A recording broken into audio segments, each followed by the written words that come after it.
Assalamualaikum warahmatullahi wabarakatuh. Izin memperkenalkan diri, nama saya Najwa Aprisda Ramdhani dengan NPM 231506186. Saya berasal dari kelas TIB. Yang terhormat, Ibu Titi Yulianti, Sarjana Teknik Magister Engineering, selaku dosen pengampu mata kuliah Industri Pertanian. Pada kesempatan kali ini, saya akan memaparkan atau mempresentasikan hasil kerja saya untuk memenuhi tugas ujian tengah semester mata kuliah Industri Pertanian dengan tema sistem pengontrolan greenhouse berbasis IoT di bidang pertanian. Adapun materi garis besar yang akan saya bawakan pada presentasi kali ini meliputi pemanfaatan di bidang pertanian, sensor pada greenhouse di bidang IoT, contoh penerapannya di dalam negeri, tantangan dalam penerapannya, solusi, serta ide pemanfaatan terkait greenhouse di bidang IoT. Nah, sebelum saya bahas tentang greenhouse lebih lanjut, apa sih itu greenhouse? Nah, greenhouse merupakan sebuah bangunan yang diselubungi bahan bening atau tembus cahaya yang dapat meneruskan cahaya secara optimum untuk memproduksi dan melindungi tanaman dari iklim yang merugikan bagi pertumbuhan tanaman. Bagaimana sih pemanfaatan greenhouse di bidang IoT? Greenhouse yang menerapkan IoT dalam bentuk teknologi informasi yang dapat diakses melalui ponsel adalah waktu atau usia tanaman, musim tanam pada tanaman tertentu, perkembangan tanaman, penyediaan air pada tanaman, pengendalian hama dan penyakit pada tanaman, serta teknik pemberian pupuk dengan takaran yang pas. IoT di bidang pertanian dapat mengubah cara bertani agar lebih maju dan akurat.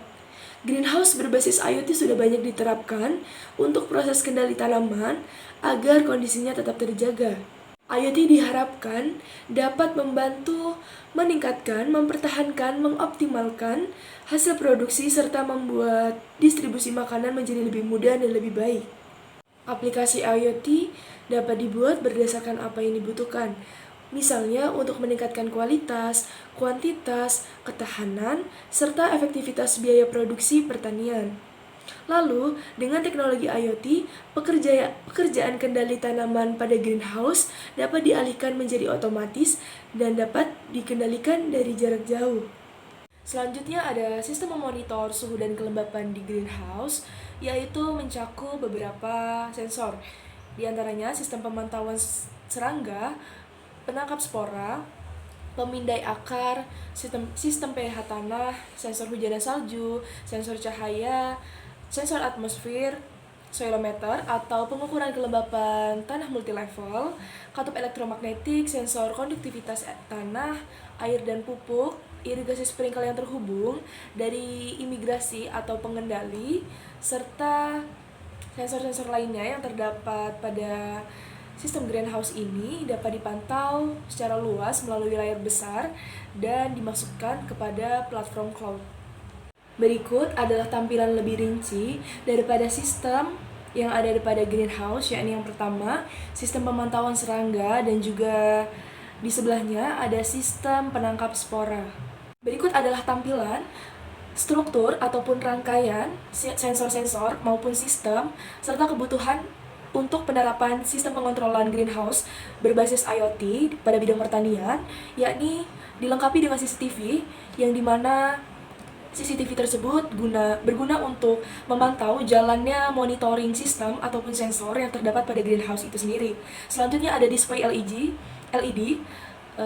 yang digunakan untuk proses penerangan ataupun proses warming pada greenhouse di bidang IoT. Selanjutnya ada stasiun cuaca, sensor cahaya, sensor karbon dioksida, sensor suhu dan kelembapan udara, saluran masuk dan keluarnya udara. Hal-hal tersebut adalah kebutuhan daripada greenhouse untuk menjalankan sebuah monitoring system, yaitu diperlukan atau perlu diperhatikan seperti suhu dan kelembapan tanahnya, konduktivitas tanah, pH tanah, serta mesin air dan pupuknya.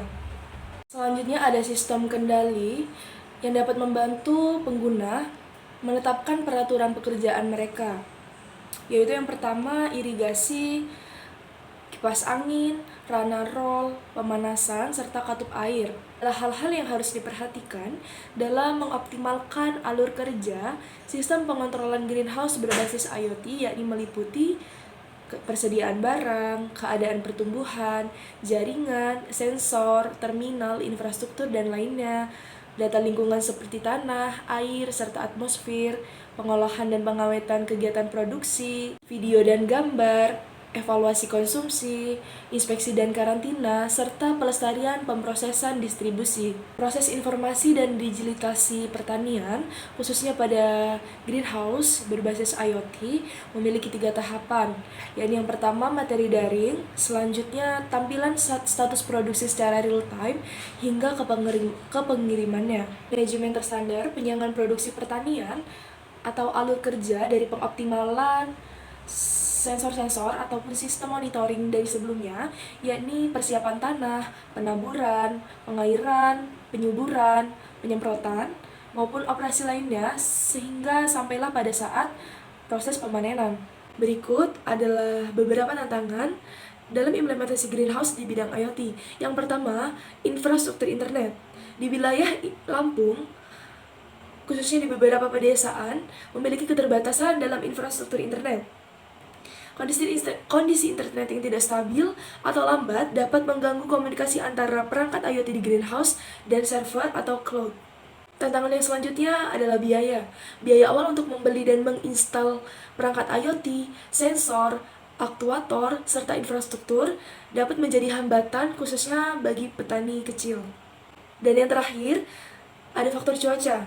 Cuaca yang tidak stabil seperti hujan lebat atau kekeringan di cuaca yang ekstrim seperti saat ini dapat mempengaruhi kinerja perangkat IoT di greenhouse. Solusi yang dapat diberikan baik dari pemerintah, praktisi pertanian, serta ilmuwan yang bisa diterapkan, yaitu yang pertama, infrastruktur dan akses internet.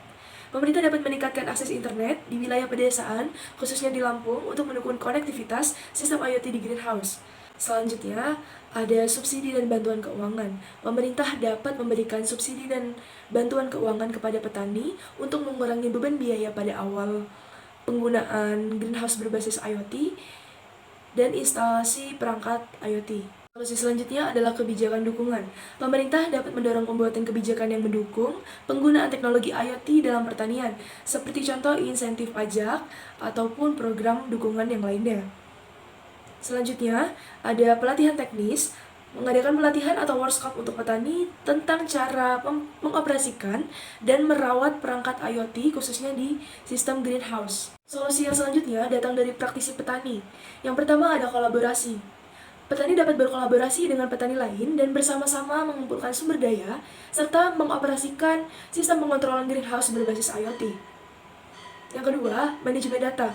Mengembangkan keterampilan dalam manajemen data dan analisis data untuk mengoptimalkan hasil pertanian. Yang ketiga, ada pemeliharaan rutin. Melakukan pemeliharaan rutin pada perangkat IoT dan sensor untuk memastikan kinerja yang lebih optimal lagi. Yang terakhir, ada adopsi IoT.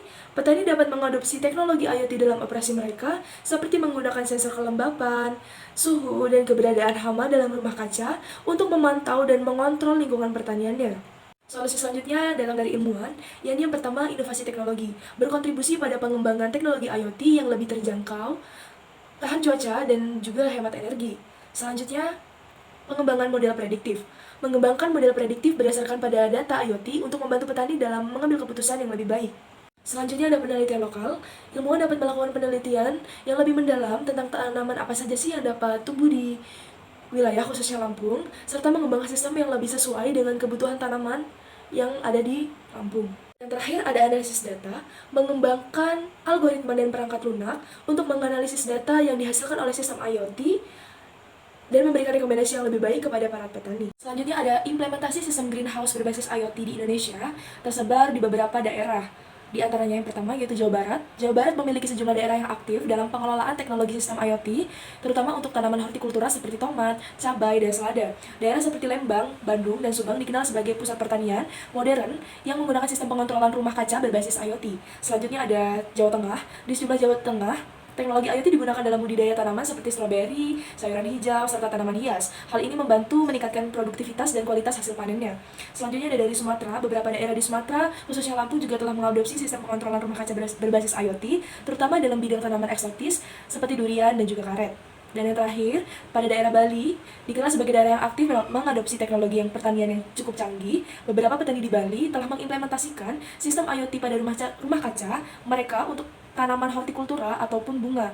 Nah, jadi pengembangan pada sistem Internet of Things di greenhouse atau rumah kaca dalam bidang pertanian dapat menerapkan kecerdasan buatan atau artificial intelligence. Berikut adalah cara AI dapat digunakan dalam greenhouse di bidang pertanian. Dan yang pertama, itu ada pengendalian robotik.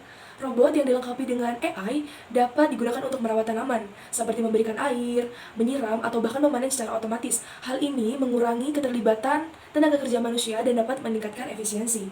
Selanjutnya ada manajemen data dan analitik. Data yang dikumpulkan dari sensor greenhouse dapat dianalisis oleh AI untuk mengidentifikasi tren dan pola yang membantu dalam pengendalian keputusan.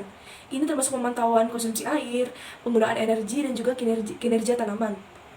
Cukup sekian pemaparan presentasi ujian tengah semester dengan tema sistem pengontrolan greenhouse berbasis IoT di bidang pertanian.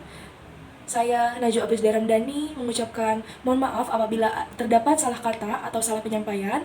Saya akhiri, wabillahi taufiq wal hidayah. Wassalamualaikum warahmatullahi wabarakatuh.